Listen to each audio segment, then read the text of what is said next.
L'Organisation des Nations Naciones Unies Unidas pour para la l'éducation, Educación, Science and Culture.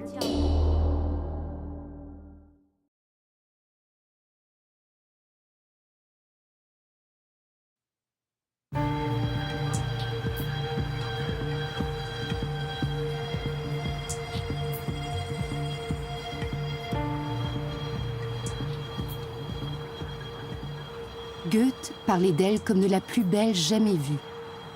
La vieille ville de Berne, bâtie au XIIe siècle, trône sur une péninsule levée dans un méandre de l'Aar. Les larges rues que nous voyons aujourd'hui reflètent le système d'irrigation du Moyen Âge. Dès la fondation de la ville, des petits ruisseaux canalisés s'écoulaient dans les rues parallèles. Peu à peu, des fontaines furent érigées, à intervalles réguliers pour alimenter la population en eau. Le 14 mai 1405, un incendie éclate.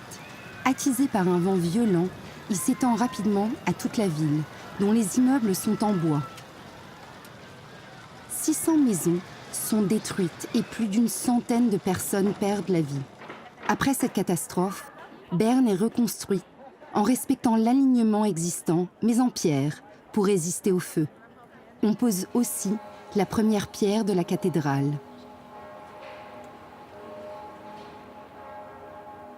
La ville ne pouvant s'étendre que vers l'ouest, les rues sont rétrécies et pourvues d'arcades, afin d'avoir davantage d'espace pour les habitations et les commerces. Berne satisfait aujourd'hui aux multiples exigences d'une capitale moderne. Une planification rigoureuse a permis au fil des siècles d'adapter la vieille ville aux besoins de la population et dans le même temps de préserver et de développer ses caractéristiques architecturales et urbanistiques.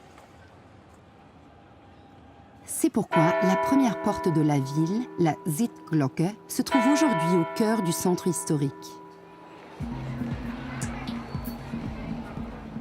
Le visiteur attentif sent combien les Bernois sont attachés à leur ville si particulière.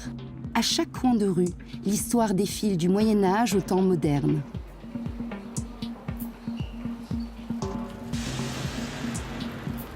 La vieille ville de Berne, dessinée au Moyen Âge, s'est développée au fil des siècles en conservant les mêmes structures urbaines. Elle a réussi le pari d'une incroyable continuité dans le changement.